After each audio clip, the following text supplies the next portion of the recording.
দেখুন আমরা কিন্তু গুগল ক্রোম, এই যে গুগল ক্রোম কম বেশি সকলেই ইউজ করি।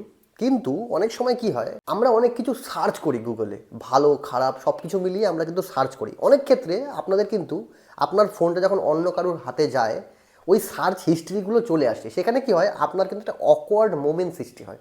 আপনি কিছু সার্চ করেছেন, সে কী সার্চ করেছেন সেই ব্যক্তিটা কিন্তু দেখে ফেলে। সেই ক্ষেত্রে আপনি এমন একটা ট্রিক্স করবেন যেখানে আপনি কি কি সার্চ করছেন সেটা কিন্তু অন্য কেউ জানতে পারবে না।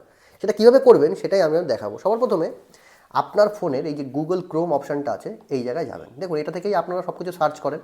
দেখুন আমি এই আমার সার্চ হিস্ট্রিতে যদি যাই, এই যে থ্রি ডট, এই দেখুন গুগল ক্রোমের এই একদম কোনায়, এই যে গুগল ক্রোমের কোনায় থ্রি ডট আছে, এখানে ক্লিক করে এই যে হিস্ট্রির অপশানটা আছে না, এই জায়গাটা ক্লিক করবেন।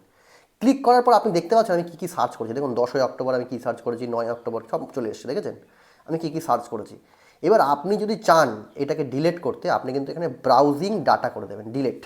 এবার আপনি লাস্ট আওয়ার মানে লাস্ট 1 ঘন্টায় কী কী সার্চ করেছেন সেগুলো ডিলিট করতে পারেন, লাস্ট 24 ঘন্টায় কী সার্চ করেছেন সেটা ডিলিট করতে পারেন, লাস্ট 7 দিনে কী সার্চ করেছেন ডিলিট করতে, লাস্ট 4 সপ্তাহে কী সার্চ করেছেন সেটা ডিলিট করতে পারেন, এবং সারা জীবনে কী সার্চ করেছেন অল টাইম করলে পুরো ডিলিট কিন্তু হয়ে যাবে। তো আপনি আপনার কিন্তু প্রাইভেসি যথেষ্টভাবে বজায় রাখতে পারবেন। আপনি কী সার্চ করলেন সেটা কিন্তু অন্য কেউ বুঝতে পারবে না। যদি ভিডিওটি আপনার কাছে ইনফরমেটিভ লেগে থাকে, আপনি তো শেয়ার করবেনই, এবং আপনার যে বন্ধু বান্ধব আছে তাদেরকেও বলবেন ভিডিওটাকে শেয়ার করতে। আর আমাদের চ্যানেলটাকে এখনও যদি ফলো না করে দেওয়া থাকে, ফলো চ্যানেলটা অবশ্যই প্রেস করে দেবেন।